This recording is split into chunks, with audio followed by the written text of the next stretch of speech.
Hello everyone, this is MMA Interesting Prospects podcast. Today our guest is Canadian flyweight prospect Brennan Picard. Hello Brennan, how are you? Not too bad yourself. I'm good. Brennan, you were scheduled to fight on Unified MMA 55 this Friday. It is a big show, and eventually you will not fight against Anton Potocki. The fight is off. So if you can tell me what is the reason behind the cancellation of this fight?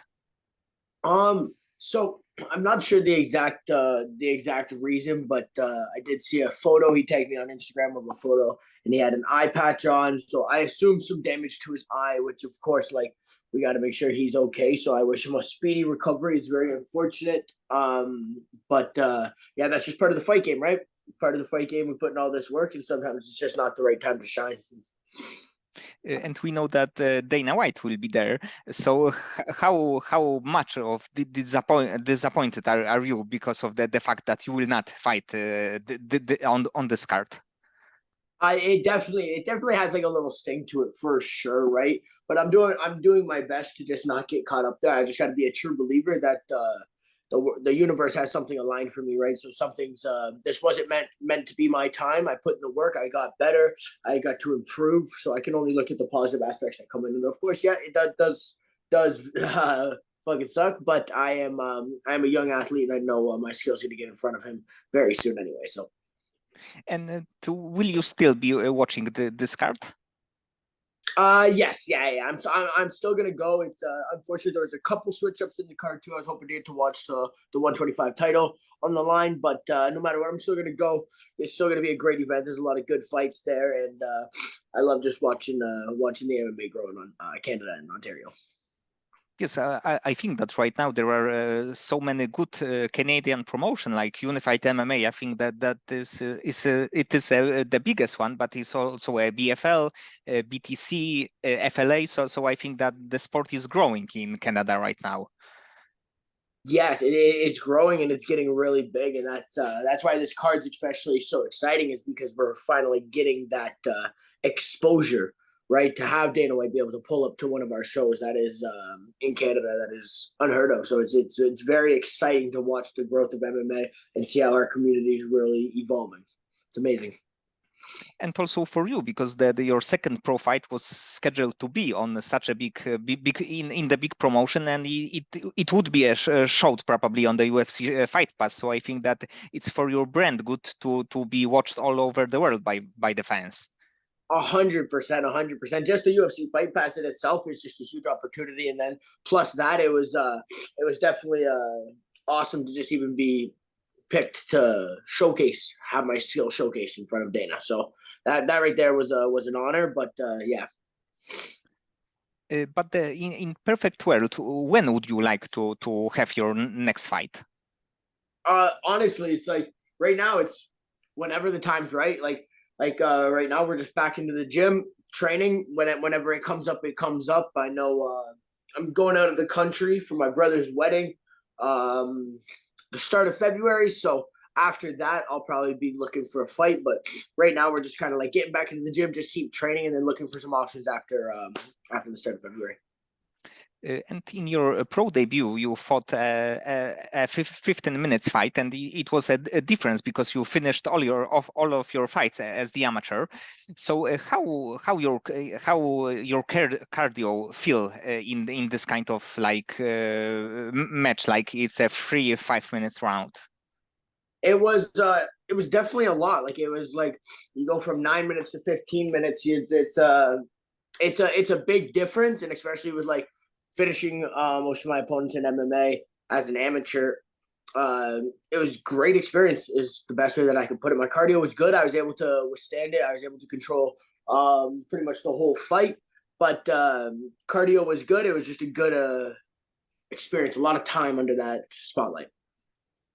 And did you feel that is a perfect moment for you to go pro? Did you have some like feeling that this is a moment? Oh yeah. It was it was like a long time since I've been 11 years old. I had been chasing this dream with my dad. My dad's my head coach, along with Brendan Picard, and like yeah, I've been chasing this dream. So for that to align, like Brendan Picard, the owner of Cal Samra Gym, that I work at Lovely and I get to train there too. He hosted the Durham Fight Series, so he threw the Durham Fight Series in Oshawa. So I'm from Bowmanville, Ontario, so that's literally 15 minutes away beside. So it was kind of like a hometown experience, and we nearly sold out a venue. I think there's like 4,500 people there. So it was like the stars aligned. Like there was no question about that. Like being in my backyard, having my boss, so like my friend, my boss, my coach throw it, and to be able to make that walk in front of my family and my friends where they don't have to watch it on series. Like everybody was there. It was a heartfelt moment that I am so grateful for. Did you feel any additional stress because it was a like your hometown town fight?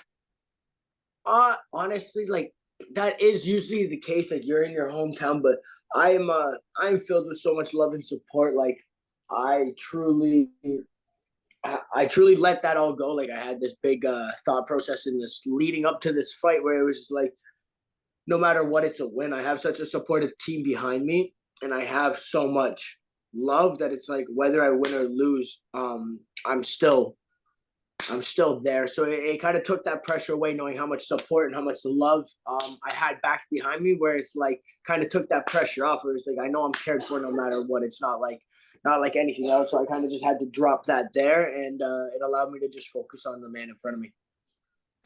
And what was the reason behind going and training MMA?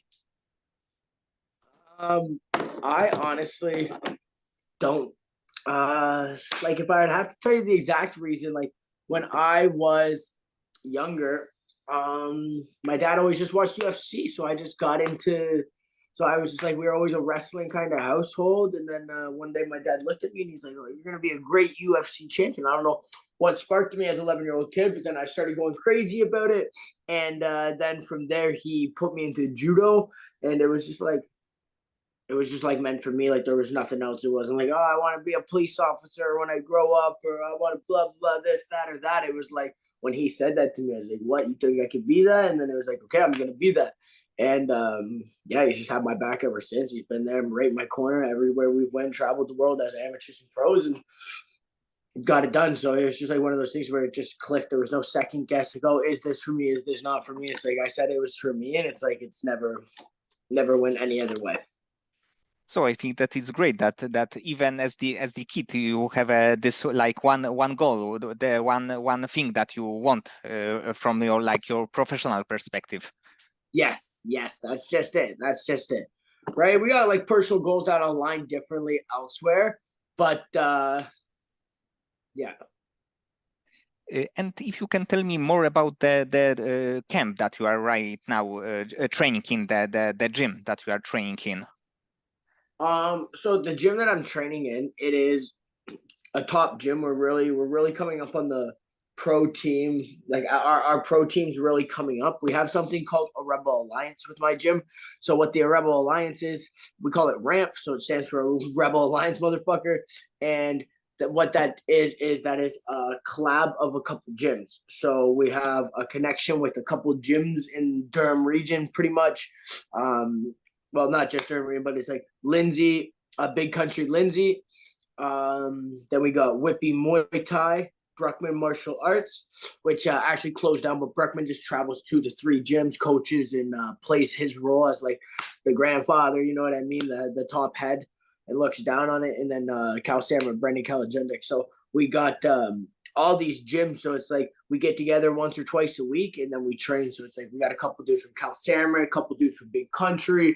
And then it's really just like those 2 gyms right now, but we'll get some people from other gyms and then we come and we put that work in. So it's like, it's, yeah, it takes an army. Takes an army, right? But it's a very blessed situation that we got there. So it's like the best of the best from the region, right? The training. That's it. Like when we look at like my division anyways, like I get James Clark that I get to work with, who he was ranked number 2 in Canada for like a non-big promotion fighter. He's 8-3, hasn't lost in like 4 years, 5 years. I don't know the exact, don't quote me on that, but he hasn't lost in a fucking long time. I think it's 7 fights. And he's like, he's the best of the best, waiting for his call. I got Ethan Herod, who's a 1-1 135er. He's a stud and he's hungry. I got Blake Oswald, Jesse Cuddy. We just got a stacked up team of pros that are really making a good dent into Canada MMA, and then we got a good amateur scene coming on too. So for us to all get together once a week, it's like once or twice a week. Like we put that work in, we lift each other up, and it's a deadly floor that's only getting better. So I think that it's also a really good thing for you because the like flyweight or even the featherweights is like close weight classes. It's not the light heavyweight or heavyweight because the training like needs to be different if there is a so big of the weight differences. Exactly. And do you ever have you ever trained in like any other countries like US or maybe somewhere else? I when I was 17 years old, I fought in IFMA, which is a Muay Thai World Tournament down in Thailand. So I went down there for 3 weeks, trained for a little bit. Then I fought in the World Tournament. So I did that for a bit, and then I did 3 months in Texas too. I trained down in Texas. Yeah. And do you have a like you said you were in the tournament, but do you have a like let's say official record of Muay Thai bouts or boxing, kickboxing? Yeah. For Muay Thai and slash kickboxing, because we'd always just like count them together with the promotions in Canada. I am 20 wins and 4 losses as an amateur kickboxer. And so that was it. So that's where I found a lot of my passion when I was younger and stuff like that. But then ever since I got into MMA, when I was about 19, I think I've only had like 1 kickboxing fight since I was 19. And the last 4 years have just been like locked into MMA. So overall, for you, MMA is just like a better sport, right? Than Muay Thai or anything else. It's just where the heart is. Like, don't get me wrong, I got a love for Muay Thai because it was like when I was 15, I couldn't fight MMA in Canada, right? Or really anywhere. So it was like that's where I kind of got like that little violent edge of me out because I couldn't really get that steam blown, let's say, in like jujitsu or these. Like I had that passion for those high intensity situations of like throwing hands. That's like I'm a striker at the end of the day. So I definitely fell in love with it, but the whole dream and the passion follows behind MMA for sure. So that's what gets me up in the morning. And what would be a perfect plan for you for this year? Like how many fights would you like to have, and how many maybe fights in Unified MMA would you like to have? So I signed 3 fights with the Unify, and I want to wipe them all out this year.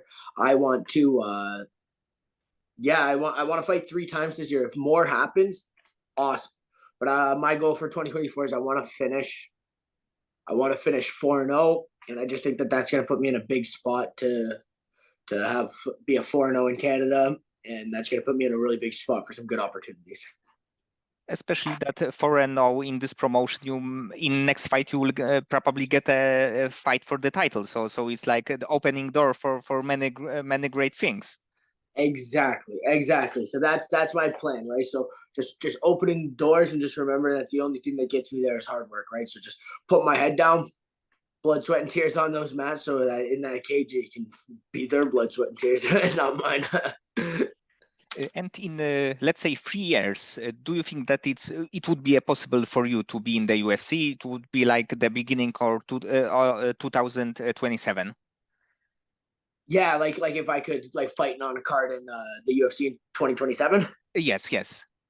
Oh, 100%. I think that's around like my same goal is to be there, if not sooner than that, right? Like I definitely know I will be there. It's just a matter of when. Of course, it's when the world aligns it for me, right? Like I'm just gonna keep my head down, keep working. But I know I got what it takes to go there.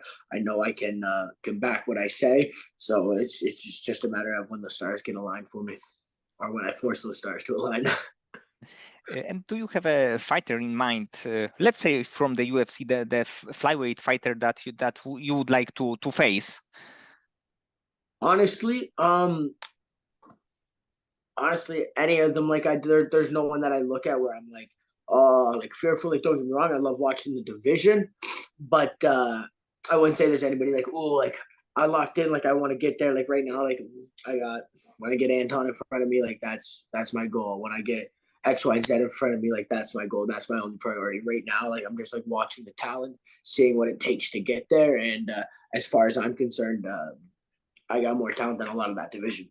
So I just got to make sure I stay true to myself and stay honest with myself and back my work with my mouth and back my mouth with my word. So. And Canada brings a lot of great fighters to the UFC or overall the MMA world. And who is your favorite fighter from Canada, but not named George St. Pierre? Because it Yeah, can be an obvious choice. yeah, right. I like of course, yeah, George St. Pierre is obviously the king of it, but like right now, if we're talking like people in the UFC, like are like big promotions, like I liked Roy McDonald back in the day, you know, he was really good, but like if I'm gonna put any names on anybody that if we're talking about a Canadian, I'm gonna put it on Sidney Seri, who just got signed. He's just got signed from the Contender Series, and he's getting put up. I know Sidney from back in the day. My one buddy was good buddies with him, so I met him a couple times. Super great guy, all around a good character, good person, and to see him get that shot. So my money's on him right now. I'm watching him at the 135 division. That's like my favorite division to watch too. I'm a really tall 125, so I know I'm gonna end up there any day, one day. So it's like watching him, his style. I'm that's my guy right there. I'm like, yeah, he's the one. He's a big name coming up, and he's gonna do some big fucking things. When you're thinking about weight classes, when do you think that you can go to the bantamweight division? I'll go to 135. Really, like whenever weight cuts start getting hard, it's like don't get me wrong. Like if I'm off on camp, like I'm always in shape. I'm always good like that. Like I never blow up or anything. Like that's just like my body just doesn't do that. But it's just pretty much like whenever I'm noticing and I'm like, hey, cuts are getting harder, or like I'm getting stronger, I'm getting bigger, the cut potentially could get harder. Whatever the choice is right with my body. But like right now I'm walking around at like 145 outside of fight camp. I get into fight camp and I start going hard. Come as I get close, like I'm like 135. So it's like my body's just naturally allows me to drop that weight. So it's no worry for me right now. No thought. I'm in 125. I'm winning. I'm confident. I feel my skill set brings a lot of problems to this weight class. So there's no rush. But when the time is right, like that's an exciting one. That's my favorite division to watch everywhere. So Yes, to be in the top 15 of bantamweight division, it's almost impossible, to be honest. But that's why I love it, right? It's crazy. You see the 125 is always changing a little bit, always switching up. It's not as dense, right? Not as dense of a division, but the 135 division it's a heavy division, and I love it. I love it, truthfully. Yep. And do you have a favorite fighter to watch, especially who can be like inspiration for you, either his fighting style or maybe overall his personality? I'd say I love a lot of guys. Like right now, like coming up, I love Volk. Volk's awesome, just his style, just his mentality. You know what I mean? Like I absolutely love that. But I would have to say like my all time favorite is Max Holloway. Max Holloway. And that's more personality style. That wouldn't even be as much style. That's just like the character that he brings in and outside of the ring. I think that's a true champion. I love just the type of person that he is. So, and he's a fucking killer. Like you don't usually get too many people that lose to the belt as many times, 3 times as many times as he did, and still remain the number one contender.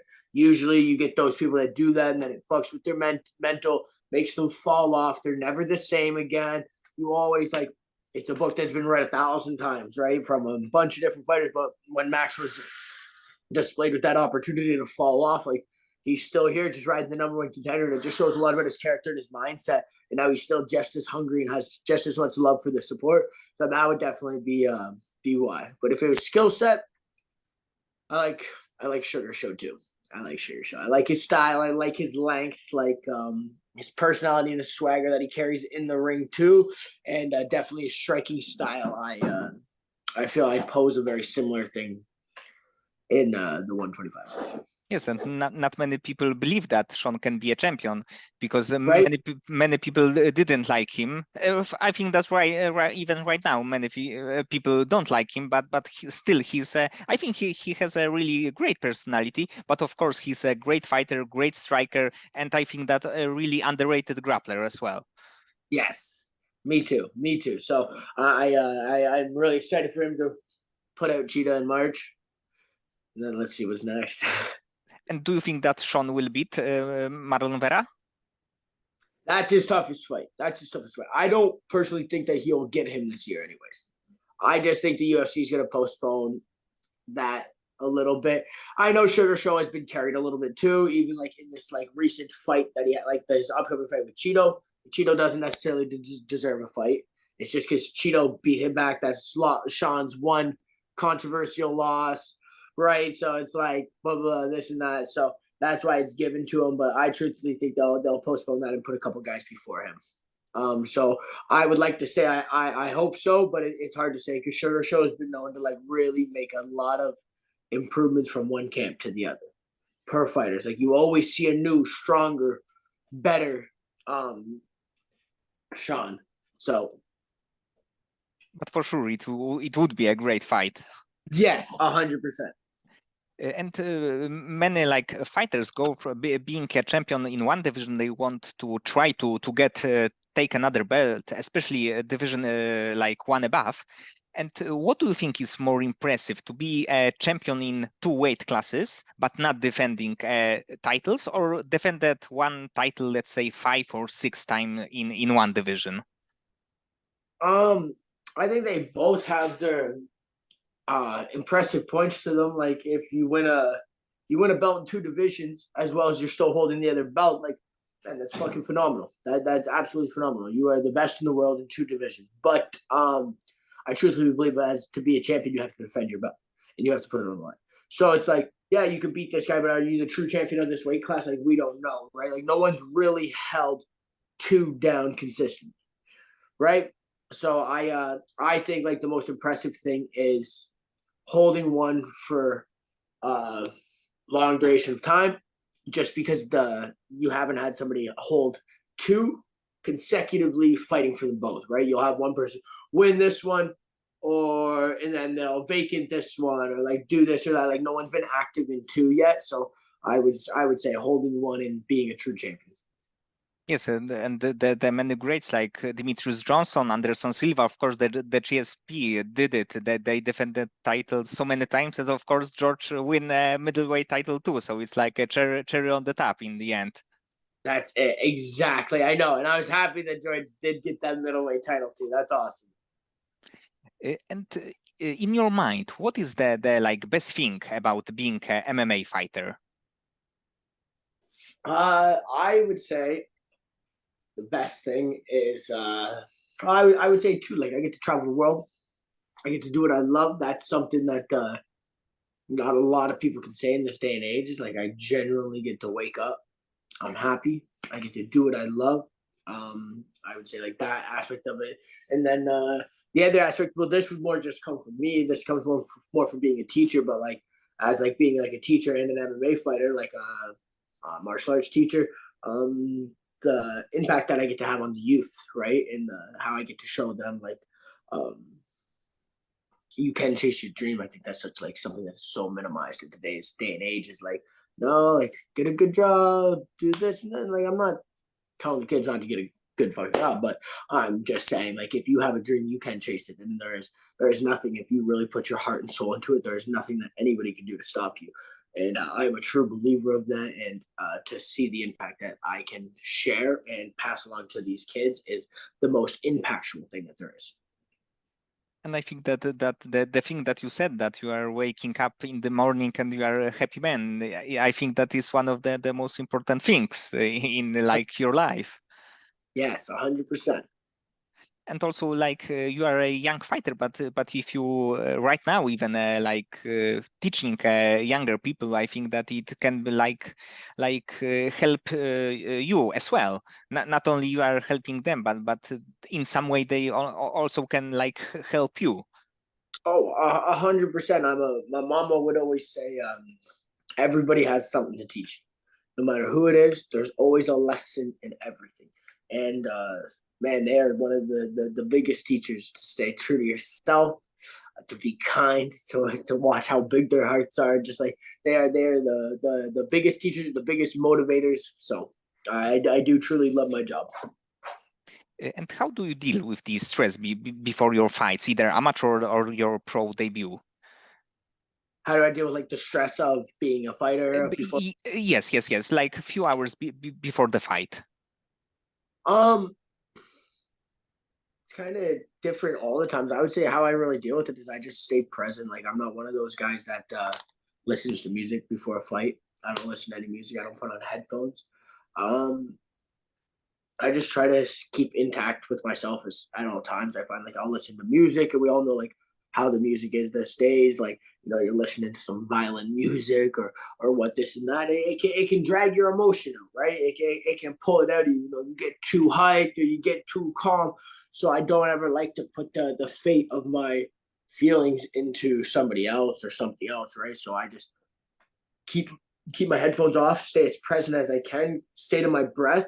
And when I want to kind of get lost or get away, like I'll talk to my coaches or like I'll do this, like do something like that take my head off of it, but nothing that's gonna like really expel too much energy for me personally. Because I know I'll get into my head, like I'll be like listening to this song, and I'll be like, oh, I listened to this song during fight camp, and I used it to hype me up, or like, oh, this one lyric, like this one bar, like oh resonates with me. So it's like then I start this and that, and then it's like, oh, I'm pumped up and I'm envisioning in my head and I'm expelling all this energy into something that's not even real. Which I think expelling that energy and having that visualization time throughout your fight camp is very important. Living it before you lived it, so when you get put into difficult situations, it's like I've already lived here. I've lived all the worst cases in my mind, so I'm ready. I'm never shocked. I think like visualization and your mental work is huge. But when it comes to there, I just know me personally is I get I can feed into that a little bit, and I'll get a little lost in my head because it's so fresh and it's right there. It's like, oh, I want to do this, I want to do this, and then I got this music playing and pulling me and taking me out of the now. So I just I just stay in the now as much as I can, lock in, and yeah, that's me. Yes, and about the visualization, GSP told about how important it is that he's doing it like he's on in the tough times, like in tough positions, and he sees this like fragments of the fights in his head, and he's better because of it. 100%, 100%. I do it when I coach my kids. We got a fight team, a junior fight team, so it's like 10 to like 15 kids, 9 to 15, and I'm one of their head coaches, and like I'll make them do that too. Like we'll do pads, and when it gets close to their fight, and we're like especially on the week of the fight, like the whole week of the fight, I'm like okay, like we'll do I'll personal train them or I'll send them home, and I always give them like that homework or make them do it at the end of the personal training. I just make them visualize the fight, everything from the walkout to stepping through the ropes or getting into the cage to the first glove touch to the information between rounds to the second blah blah, like so on and so forth, all the way to walking out the ring, because I never want them to be a surprise. And I always tell them like imagine it as big as you can. Imagine it like imagine the worst situations too. And like that's just me. It's like I just want them to experience it, but it's never like, oh, you're experiencing the worst situations. I call it the Rocky moments. Experience the Rocky moments. You get you experience all of this like at that crossroad of like, oh, it could go really south or it could go really positively, and you experience like all of that hardship, but then you overcome it. You experience this hardship and then you overcome it. So it's like you're training your mind to deal with the potential of the situations that sometimes are inevitable that you can't control, but you can control of how you act there. And if you have lived something in your mind similar, like, oh, I got hit, I got rocked, blah, blah, blah. I've been here. I've seen it. I felt it. Compose myself. But if you haven't seen it or you haven't done that visual work, it's going to happen and it's going to be a new sensation to you. We all know, like, when we're in our head and we think about something and then your heart starts pumping, you start to feel, get a little anxiety. Like it's a real deal. That's the power of the mind. You're living something that's not real, right? So it's like if you use that in this situation, then you've lived something that has a potential to come real. So now when you're in that situation, it potentially doesn't have as much stress on you and allows you to make the proper decision. Because like we see it all the time, people get hit and they quit before it was needed, right? Like they could have done more.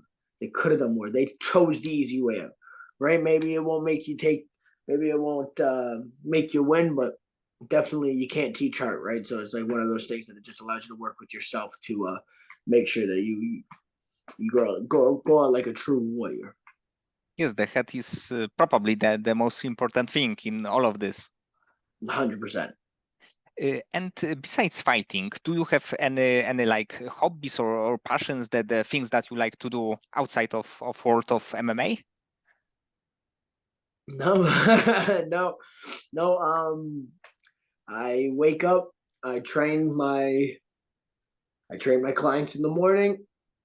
I'll do my training, do a little bit of stuff with the girl, my lady, and then I go back training and I just go to bed. That is my life. That is it. Like besides, like, of course, family. Like my family is very important to me. My brother, my sister, my mom, my dad, my grandma, and then of course my lady side of her family. Like our families are very close to us. But I don't really have any like hobbies where it's like, oh, like, I'm gonna sit down and do this, or like it's just I train and teach in the day, nap in the afternoon, train and teach again, and go to bed.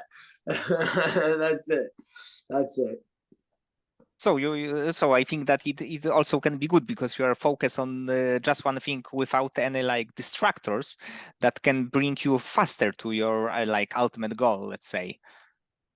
That's it. That's it. Right. We just want to do whatever we can to get me to this goal. Right. So yeah, just doing my best to stay as focused as I can. That's it. That's it. Yeah, definitely no hobbies. It's just about staying real and watching for those outside distractions.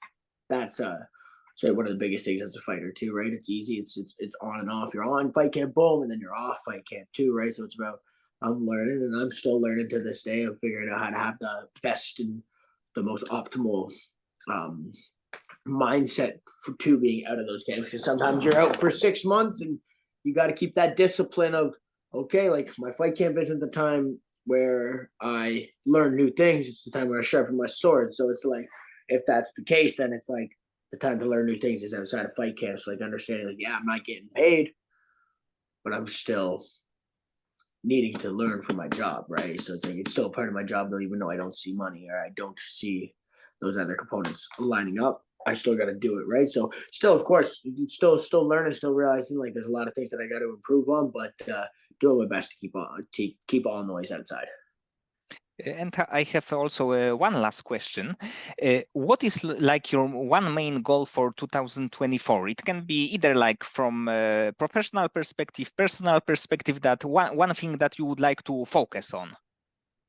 Um, Fighting, that is my one thing. Like I fought twice last year, but that wasn't enough. I had a big time off since June. So like for me right now, it is just fighting, just fighting, just fighting. Like I've talked to my girl too. Like my lady, she knows it's like she is the most supportive fucking thing that there is. She got my back thick and thin. So she knows my goals. So she's like just fucking locking. I'm like, hey, it's gonna be like a shitty couple of years in a sense. So like I'm gonna be away. I'm gonna be working. I'm gonna be tired, and she just fucking gives me a kiss on the head. She says, "Gets it done." She just takes care of me and makes sure that I'm at my optimal best to get it done. So I told her and told myself, told my dad and my other coaches, I'm like, it's a fighting year. So we're gonna fight. We're gonna slay some competition. We're gonna let everybody know why I'm here and who I am. So, Brennan, many thanks for the conversation.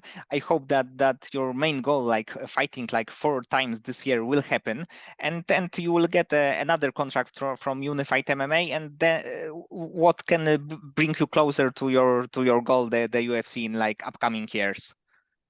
Thank you. Yeah, I'm really excited. I'm really excited for what's to come, and I am.